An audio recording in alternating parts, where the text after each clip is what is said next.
Topic వచ్చింది కాబట్టి మీరు ఓల్డ్ సిటీలో మీరు పొలిటికల్గా ఎంట్రీ ఇవ్వాలనుకుంటున్నారు, ఆల్రెడీ స్టార్ట్ చేశారు. అవునండి. కాకపోతే అక్కడ ఆల్రెడీ కంచుకోటలా ఉన్న ఒక కమ్యూనిటీ కానీ లేకపోతే మనం ఒక పార్టీని కానీ ఆ కంచుకోట మీరు బద్దలు కొట్టగలరు అనుకుంటున్నారా? కనీసం కదిలించగలరు అని అనుకుంటున్నారా? నాయన సీతమ్మ వారు రావణాసురుడి దగ్గర ఇరుక్కున్నప్పుడు రాముడు ఏమనుకుని వెళ్ళాడు? ఆయన మానవుడు కాబట్టి, ఆయన దేవుడిగా నేను ఏది ఒక ఉదాహరణ ఇవ్వట్లే మీకు. ఆయన అప్పుడు మానవ జన్మనే కదా ఆయనది. ఆయనకు తెలియదు కదా ఆయన ఎవరిని చంపగలుగుతారు, ఎవరిని చంపలేరని. వెళ్ళేటప్పుడు రావణాసుడిని నేను చంపుతానా, చంపలేనా, నేను యుద్ధం గెలుస్తానా, గెలవలేనా, విభీషణుడికి పట్టాభిషేకం చేస్తానా, చెయ్యనా అని వెళ్ళలే. సీతాన్వేషణ కోసం వెళ్ళారు. ఒకటి సీతాన్వేషణ. ఫస్ట్ వెళ్ళినప్పుడు దొరికింది సీతమ్మ వారు ఎక్కడుంది. ఆ తర్వాత సీతా విముక్తి. నాది కూడా అక్కడ ఉన్న హైందవుల విముక్తి, నాది కూడా అక్కడ ఉన్న సర్వబాధితా విముక్తి. అంటే ఆ బాధితుల్లో ముస్లింలు కూడా ఉన్నారు. నేను చెప్పేస్తాను, అంత అవకాశం ఇవ్వను మీకు అసలు. అక్కడ బాధపడుతున్నా, అణచబడి ఉన్న ఒక స్వేచ్ఛ లేని హైందవులకు విముక్తి, బాధపడుతున్న ఆర్థికంగా చితికిపోయిన నిజంగానే ఏ పాపం ఎరగని ఒక పాಳು ముస్లింల విముక్తి. అందుకు నిర్ధారించిన యుద్ధం ఇది నాది. ఇప్పుడు దీనికి కంచుకోట బద్దలు కొట్టాల్సి వస్తుందా, బంగారు కోట బద్దలు కొట్టాల్సి వస్తుందా, ఏది బద్దలు కొట్టవలసి వస్తే అది బద్దలు కొట్టాల్సిందే. దాన్ని చూసి భయపడే మాట అయితే డంకానే ఎందుకు మ్రోగిస్తాం? కరెక్ట్. అలాగే ప్రభుత్వాలు మారినాయి కూడా, ఎన్నో రకాల గవర్నమెంట్లు మారిపోయినాయి. సంవత్సరాల కొద్దీ మనం హైదరాబాద్ చూస్తే ప్రతి చోట డ్రాస్టిక్ చేంజ్ డెవలప్మెంట్స్ అని, కానీ ఓల్డ్ సిటీ మాత్రం ఎక్కడ వదిలేసిందో అక్కడే ఉంది, ఎక్కడ వేసిన గొంగళి అక్కడే. ఇక మీదట కూడా మారదేమో అన్నట్టుగా ఒక భావన కలిగిపోయింది మనకి. అది మనం చేంజ్ తీసుకురాగలుగుతామా? మళ్ళీ మీకు అదే ఇప్పుడున్న ప్రభుత్వాలు అక్కడ ఎందుకు ఫోకస్ చేయట్లేదు, అక్కడ అసలు చేంజ్ ఎందుకు రావట్లేదు? అంటే ప్రభుత్వం అనుకోవాలా, లేకపోతే అక్కడ ఉన్న ఎన్నుకోబడ్డ నాయకులు ప్రమేయం మూలంగా వాళ్ళు? ప్రభుత్వం అంటే నాయకులు కదమ్మా. ఇప్పుడు ప్రభుత్వం అంటే ఏంటి? ప్రభుత్వం అంటే అదొక ప్రాణమున్న వస్తువు కాదు కదా. ప్రభుత్వం అంటే ఏంటి? నాయకులు, ప్రజలచే ఎన్నుకోబడ్డ నాయకులు. అవును. ఇప్పుడు ఏమవుతుంది అంటే ఆ ప్రాంతము మారకపోవడానికి కారణం ప్రభుత్వమా అని మీరు నన్ను ప్రశ్నించారనుకోండి, ప్రభుత్వం కూడా అంటా నేను, లేదా ప్రభుత్వం మాత్రమే అని కూడా అంటా నేను. దేనికంటే ప్రజలు ఎవరు ఎన్నుకుంటున్నారు అనేది పక్కన పెడదాం. అక్కడ సపోజ్ ముస్లిమ్సే ఎన్నుకున్నారు అనుకుందాం, హిందువులు ఎవరు వెళ్ళలా, ఓటేయలేదు, వాళ్ళు ఇంట్లోంచి కదలట్లేదు, వాళ్ళ కారణాలు వాళ్ళకున్నాయి. ఎందుకంటే వాళ్ళకి తగ్గ వాళ్ళకి నమ్మకాన్ని ఇచ్చి నిలబడ్డే నాయకుడు వాళ్ళకి ఈరోజు దాకా కనిపించకపోవడం. మరి ముస్లింకు కనిపించే నాయకుడు ఉన్నాడు అనుకుందాం, ఆప్షన్స్ లేవు. మనం అందరం ఆలోచించాలి. ఇంకొక కోణం ఉంది ఇక్కడ. ఎవరెంచుకున్నా అతని ఈ దేశంలో ఎన్నుకోబడ్డ నాయకుడే కదా. ఇది మీ రిలీజియస్ కంట్రీ కాదు కదా. అదే కదా వాళ్ళు నొక్కి అక్కడి నుంచి సెక్యులర్ వీళ్ళు ఎంచుకున్న నాయకుడు ఏమంటుంటాడు ప్రతిసారి? కాన్స్టిట్యూషన్. మీరు ఎప్పుడైనా వినండి ఆయన స్పీచ్, 2-3 ఆర్టికళ్ళు తీసేస్తాడు కాన్స్టిట్యూషన్ నుంచి. కాన్స్టిట్యూషన్ యాజ్ పర్ కాన్స్టిట్యూషన్, కాన్స్టిట్యూషన్కే హిసాబ్సే ऐसा ऐसा वैसा అంటాడు. మరి కౌన్సే కాన్స్టిట్యూషన్స్ కే హిసాబ్ సే వహా పే సభీ కో తో అచ్చా హోనా चाहिए था ना. అందరూ బాగుండాల్సింది కదా, అక్కడ పురోగతి అందాల్సింది కదా. ఎవరించుకుంటే ఎందుకు అతను ఎంచుకోబడ్డాడు కదా. 50 ఏళ్ళగా అతనికి డెమోక్రటిక్ కంట్రీలో సమాధానం చెప్పాల్సిన బాధ్యత ఉంది కదా. ఎందుకు జరగట్లేదు మరి? సరే, 7 నియోజకవర్గాలు అంటే మనకి ఇదేంటి గోషామేల్ కాకుండా నాంపల్లితో అసెంబ్లీలు ఆయన, అసెంబ్లీ ఎమ్మెల్యేలు కూడా ఆయన ఆధ్వర్యంలో ఉన్న వాళ్లే కదా.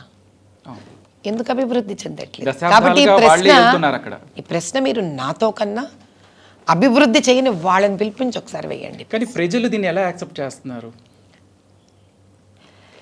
అందుకే మీకు మళ్ళీ చెప్పాల్సిన విషయం ఇక్కడ అదే ఉంది. ప్రజలు అంటే అక్కడ ఒక వర్గం వారే, ఒక వర్గంలో ఒక చిన్న పాళ్ళు ఆయన ఎంచుకుంటున్నారు. వర్గంలో అందరూ ఎంచుకోవట్లేదు అతన్ని. అది కూడా మనం ఆలోచించాలి. అందుకే కదా అక్కడ ఓటర్ నమోదు శాతం కూడా చాలా తక్కువగా ఉంటుంది. కాబట్టి మనం తెలుసుకోవాల్సింది లేదా లేకపోతే వాళ్ళకి ఎడ్యుకేట్ చేసేవాళ్ళు లేక అలా జరుగుతుంది. అలా కాదమ్మా, ఇప్పుడు గ్రామాలు ఉన్నాయి, గ్రామాల్లో కూడా ఏం పెద్ద ఎడ్యుకేషన్ ఉంటుంది నాన్న, వాళ్ళు కూడా ఎంచుకుంటున్నారు కదా. సామాజిక చైతన్యం అంతే కదా. ఈరోజు 2024 ఈ సంవత్సరంలో మీ ఉద్దేశం ఏంటి? ఓటు హక్కు అంటే ఏంటో అర్థం కాక కొట్టుకుంటున్నారు అనుకుంటున్నారా మీరు? ఉన్నారు, మన వాళ్ళల్లో లేరు, అంటే హిందువులలో లేరు, పాప ఇంకా ముస్లింలలోనే చాలామంది ఓటు హక్కు వినియోగించుకోవాలి అని అవసరం తెలియని వాళ్ళు బోల్డ్ మంది ఉన్నారు. అది వినియోగించుకోవచ్చు అని తెలిసి కూడా ఎందుకు వచ్చిన గొడవబ్బా, మళ్ళీ ఎవరిని వీళ్ళనే కదా ఎంచుకోవాల్సింది భయపడి ఉన్నవాళ్ళు ఉన్నారు. దాని లోతుపాతులు చాలామందికి తెలియవు అక్కడ. విషయం ఏమిటి అని అంటే, వాళ్ళు ఎలా తయారయ్యారంటే వీళ్ళని ఎదిరించే వాళ్ళు లేరు. ఓపెన్గా చెప్తున్నాను, ఈ వ్యక్తిని ఎదిరించే వాళ్ళు లేరు. ఎదిరించాలంటే అందరూ భయపడతారు. వీటికి ఢీ ఇచ్చి నిలదగ్గ నాయకులు ఎవరూ రావట్లేదు. ఆ రోజు వస్తే వాళ్ళకి వేద్దామనే ఉద్దేశం ఉంది, కానీ 50 ఏళ్ళగా ఎదురు చూస్తున్నారు వాళ్ళు. ఆశ్చర్యంగా ఉంది కదా. బద్దంబాల్ రెడ్డి గారు చాలా ఫైట్ చేశారు. ఒక రకంగా చెప్పాలంటే ఢీకొని వాళ్ళకి నిలబడ్డ వాళ్ళలో ఆయన ఒకరు, కానీ వారి తర్వాత అసలు ఆ దిక్కు కూడా లేదు ఆ ప్రాంతానికి. సో వాళ్ళను ఢీకొని ఎదుర్కొని, అంటే అప్పట్లో మీకు కమ్యూనల్ ఫ్యాక్టర్ చాలా ఎక్కువగా ఉండేది.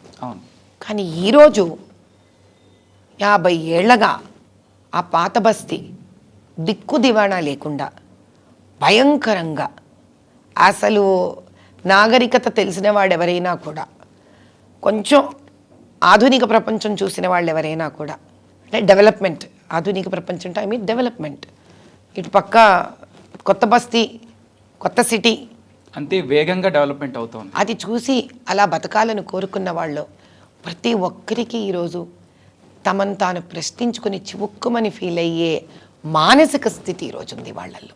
కానీ దానికి నేనున్నాను, నేను మృత్యువునైనా ఎదిరించి మీకోసం నిలబడతాను అని అనడమే కాకుండా, వాళ్ళ మధ్యలోకి వెళ్ళి భయపడకుండా, 1 రోజు కాదు, 2 రోజులు కాదు, 3 రోజులు కాదు, 4 రోజులు కాదు, వారాలు కాదు, నెలలు కాదు, సంవత్సరాలు వాళ్ళ మధ్యలో ఉండి పని చెయ్యగలిగిన వాళ్ళు ధీటుగా నిలబడితే వేయడానికి వాళ్ళు చాలామంది హైందవులమను మేము ముస్లింలను వ్యత్యాసం చూడకుండా ఎంచుకునే పరిస్థితి ఉంది వాళ్ళకి. అక్కడ కేవలం కమ్యూనిటీ కార్డ్స్ ప్లే చేస్తా కొన్ని సంవత్సరాలు కాదు కదా, కొన్ని దశాబ్దాలుగా వాళ్ళే నడుపుతున్నారు. అక్కడ వాళ్ళకి ఎడ్యుకేషన్ నుంచి కానీ, హెల్త్ కానీ, బేసిక్ ప్రాథమిక విద్య కూడా లేదు. ఎంతకాలం అక్కడ ఉన్న పిల్లలు ప్లాట్ఫామ్ పైన చిరు వ్యాపారాలు చేసుకుంటా, లేకపోతే ఏదైనా హోటల్లో పనిచేసుకుంటా, వాళ్ళ వెనకటి తరాలు వాళ్ళ తండ్రుల నుంచి తాతల నుంచి అదే వృత్తి కొనసాగిస్తా ఇంకా ఎన్నాళ్ళు ఉండాలి అక్కడ. వాళ్ళు చైతన్యం అవ్వడానికి మీకు అవకాశం వస్తే మీరు తీసుకోబోయే ఏమంటారు ఫెసిలిటీస్ ఏంటి, మీరు ఇవ్వబోయే ఫెసిలిటీస్ ఏంటి వాళ్ళకి? నాన్న మిమ్మల్ని ఒక ప్రశ్న వేస్తాను, మీరు ఏ ప్రాంతంలో ఉంటారు ఇప్పుడు? ఇక్కడ బంజారా హిల్స్ దగ్గర. ఏమ్మా, మీకు బంజారా హిల్స్లో రాత్రి ఎన్నింటికి మూతపడతాయి అన్నీ? 10-11 మధ్యలో. ఏమ్మా, సో బేసిక్గా పిల్లలు ఎవరైనా కానీ మగపిల్లలు అంటే యూజువల్ మగపిల్లలు అంటే వాళ్ళే కొంచెం ఎక్కువ లేట్ నైట్స్ తిరుగుతారు కాబట్టి, ఎంత లేదన్నా పబ్బు టైం కాకపోతే, వీకెండ్స్ కాకపోతే వాళ్ళు 11-11కి వెళ్ళి చేరాలి కదా. అవును. అంటే ఓల్డ్ సిటీలో మాత్రమే రాత్రంతా ఎందుకు నైట్ బస్తీలో పని ఉంటాయి. ఆలోచించండి మీరు, రాత్రంతా మేలుకొని ఉండే బస్తీలు, షాపులు, టీ కొల్ట్లు డెవలప్మెంటా మీకు? అలా ఉన్న వాటిల్లో చిన్న సతుకు మగవాళ్ళు సంబంధం లేకుండా రాత్రంతా మెలుకొని ఉండడం ఆరోగ్యానికి గొప్ప విషయం. అలా మేలుకున్న వాళ్ళు పొద్దున నిద్రలు లేవకుండా నిద్రలు పడి ఉంటే లేచి పొద్దున ఉద్యోగం చేసేవాడు ఎవడు ఆ ఇంటికి? అంటే మీ you look at the vicious cycle there. వీళ్ళు ఉద్యోగాలకు వెళ్ళరు, అందుకే పొద్దున్నే లేవరు వాళ్ళు. వాళ్ళ జీవితాలు 11-12 మొదలవుతాయి.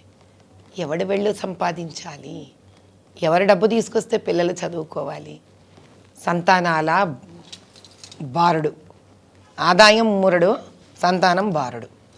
ఏమ్మా, ఎంత వాళ్ళు వాళ్ళ మతపరంగా పిల్లల్ని కనాలి కనాలి కనాలి అంటే భోజనం పెట్టేది ఎవరు, ఎంతమందిని కంటే? ఈరోజు వాళ్ళ పరిస్థితి ఏంటి అంటే, అట్లా చదువులు లేక, ఆదాయాలు లేక, చైల్డ్ లేబర్లలో ఇరుక్కుపోయి ఆ పిల్లలు అలా చైల్డ్ లేబర్లో ఇరుక్కుపోయిన వాడు ఒక వయసు వచ్చాక ప్రతి ఒక్కటి పెళ్లి చేసుకోవాల్సిందే.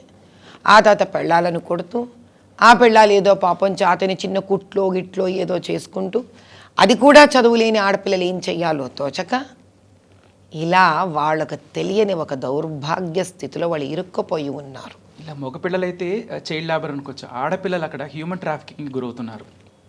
అది మనకి ఓపెన్గా తెలిసిందే, కాకపోతే కొన్నాళ్ళు వార్తలకు వచ్చినాయి, మళ్ళీ దాన్ని కొన్నాళ్ళు దాచిపెడుతున్నారు. మూసేయడానికి ఎంతసేపు నాన్న?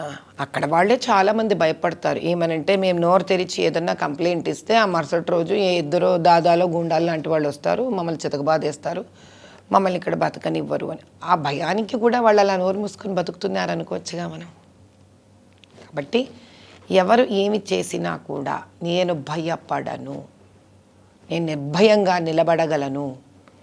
ఈ బస్తీ నిజాలు నాకు తెలుసు, వీటిని నేను పెద్దగా గాండు నుంచి చెప్పక్కర్లేదు, కానీ వీళ్ళకి నిలబడతానన్న విషయం మాత్రం చెప్పాలి. నేను అలా నేను నిలబడగలను అనుకున్నాను, నిలబడుతున్నాను.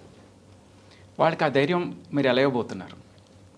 నేను రోజు వెళ్తాను పాత బస్తీకి, ప్రతిరోజు వెళ్తాను. నేను ఈ 2 వర్గాల వాళ్ళతోనూ పనిచేస్తాను. నేను మెడికల్ క్యాంపులు చేస్తుంటాను, రేషన్ కిట్స్ డిస్ట్రిబ్యూట్ చేస్తుంటాను, ఫ్రీ మెడిసిన్స్ డిస్ట్రిబ్యూట్ చేస్తుంటాను. దాని తర్వాత వాళ్ళకి ఏమైనా ఉద్యోగ అవసరాలు కావాలంటే సహాయపడుతుంటాను. స్త్రీలకు చదువు సంధ్య లేని వాళ్ళకి ఏదో రకమైన జీవనోపాధి కల్పిస్తుంటాను, స్కిల్ డెవలప్మెంట్ వర్క్స్ చేస్తుంటాను. ఇది అది ఏమీ లేదు, నా వరకు వచ్చిన ప్రతి సమస్యను నాకు చేతనైనంత సహాయం చేస్తుంటాను. అదే చాలా చోటే చెప్పాను, 1008 నార్మల్ డెలివరీస్ డిక్లేర్ చేశాము. వాళ్ళ కనీసం హిందువులకు కానీ ముస్లింలకు కానీ ఆ బీదరికం ఎంత భయంకరం అంటే, మొదటి 2 కాన్పులు ఆ కనడం కూడా డబ్బులు ఖర్చు పెట్టడం, ఈ కంటి నీళ్ళు ఆ కంటికి వస్తుంటాయి. కాబట్టి మా దగ్గర only first and second deliveries మాత్రమే ఫ్రీ. అంతే. ఈ ప్రశ్న చాలామంది కూడా వేశారు నన్ను, అంటే మీలాగా యాంకర్స్ వేయలేదు, వాళ్ళు కమెంట్స్లో వేశారు కాబట్టి వాళ్ళకి సమాధానం చెప్తున్నాను నేను మీ ఛానల్ ద్వారా. మొదటి 2వ కాన్పులు నార్మల్ డెలివరీస్ మాత్రమే మేము ఉచితంగా చేస్తాం. అది హిందూ స్త్రీకైనా సరే ముస్లిం స్త్రీకైనా సరే సంబంధం లేదు, మేము ఓన్లీ 1 and 2 డెలివరీసే చేస్తాం. అలా చేయడం, ఆ తర్వాత ఆ చిన్న పసిబిడ్డకు ముందు 2 నెలలు 3 నెలలు పీడియాట్రిక్ హెల్ప్నివ్వడం మనం. ఇదే కాకుండా కనుక గవర్నమెంట్ స్కూళ్ళల్లో ఉంటారు పిల్లలు, వాళ్ళు ఒక మిడ్ డే మీల్ స్కూల్లో వచ్చేస్తుంది. ఆ తర్వాత భోజనం ఇబ్బందులు ఉంటే వాళ్ళకి సహాయపడడం, పుస్తకాలు సహాయపడడం. అలా నాకు ఈరోజు చేతనైన సహాయం నా చోన వరకు పడింది నేను చేస్తున్నాను. అదే మీరు సోషల్ వర్కర్గా ఇవన్నీ చేస్తున్నారు, కాకపోతే ఇంకా అక్కడ ఎడ్యుకేషన్ లేదు పిల్లలకి. ఎవరు ఏ పిల్లలు స్కూల్కి వెళ్ళి అక్కడ టైం స్పెండ్ చేసే కంటే ఏదో కొట్లో పని చేసుకుంటే ఒక రోజుకి ఒక 100 రూపాయలు వస్తాయి, ఆ 100 రూపాయలు ఇంట్లో తీసుకెళ్ళి ఆ రోజు ఏదో కొనుక్కొని తినేసి పడుకొని మళ్ళీ రేపు పొద్దున వెళ్దా ఉంటుంది. సో ఇది మార్చడం చాలా అవసరం. దానికి యాజ్ ఎ పొలిటీషియన్గా ఏం చేస్తే బాగుంటుంది? ఈరోజు నేను పొలిటీషియన్ని కాదు, ఈరోజు అట్ దిస్ మినిట్ నా ఇంటర్వ్యూ చేస్తున్నప్పుడు మీరు నేను పొలిటీషియన్ని కాను, కానీ అమ్మవారి దయ వల్ల కృప వల్ల నాకే నేను ఎక్కడ నెగ్గడం జరిగితే అక్కడ నేను చేసే ప్రప్రథమైనవి 3. ఒకటి, to make lot of non residential schools. ఎందుకు అనంటే ఆడపిల్లల్ని ఏంటమ్మా రెసిడెన్షియల్ పంపించేది, అసలు మగపిల్లలు పంపించడమే చిరాకు నాకు. బిడ్డ అమ్మ నా దగ్గర పెరగాలి, రెసిడెన్షియల్ ఏంటమ్మా దాదా, ఆడపిల్లలకి రెసిడెన్షియల్ ఏంటి? ఒక బాధ ఉంటుంది, కష్టం ఉంటుంది. చిన్న బిడ్డకి ఇంటికి వెళ్ళి అమ్మ దగ్గర కూర్చోవాలి, మాట్లాడాలి, పరివారంతో కలిసి పెరగాలి. కాబట్టి non residential government schools, state అయితే స్టేట్, సెంట్రల్ అయితే సెంట్రల్. కానీ ఇక్కడ పిల్లల్ని గవర్నమెంట్ స్కూల్ రెసిడెన్షియల్కి పంపించే వాళ్ళకి ఆర్థిక స్తోమత లేకపోవడం మెజారిటీ ఆఫ్ పీపుల్. ఎందుకమ్మా నాకు ఆర్థిక స్తోమత అర్థం కదా, మిడ్ డే మీల్ ఒక మీల్ ఎలాగో ఉంటుంది, రాత్రి ఒక పూట భోజనమే కదా, ఆ మాత్రం ప్రతి తల్లిదండ్రులు పెట్టుకోగలరు. Why residential schools? డబ్బు ఖర్చు కాకపోతే చెప్పండి నాకు, అసలు రెసిడెన్షియల్ అవసరం ఏంటమ్మా 10th వరకు పిల్లలకి అమ్మా నాన్నల నుంచి దూరం చేయడం? ఏం హైందవ సంస్కారం నాకు అర్థం కాక. I don't see a reason, especially ఆడపిల్లల్ని తల్లిదండ్రుల నుంచి దూరంగా పెట్టి ఆడపిల్లల రెసిడెన్షియల్స్ పెట్టడం ఏంటమ్మా? చదివే కదా ఎండ్ ఆఫ్ ది డే మీరు ఇచ్చేది, చదివేనా? ఆర్థిక స్తోమత బట్టి ఈ స్తోమత అంటే ఇంటికి వెళ్ళి ఇప్పుడు రెసిడెన్షియల్ మీరు ఇచ్చే ఎక్స్ట్రా స్తోమత ఏంటి చెప్పండి నాకు.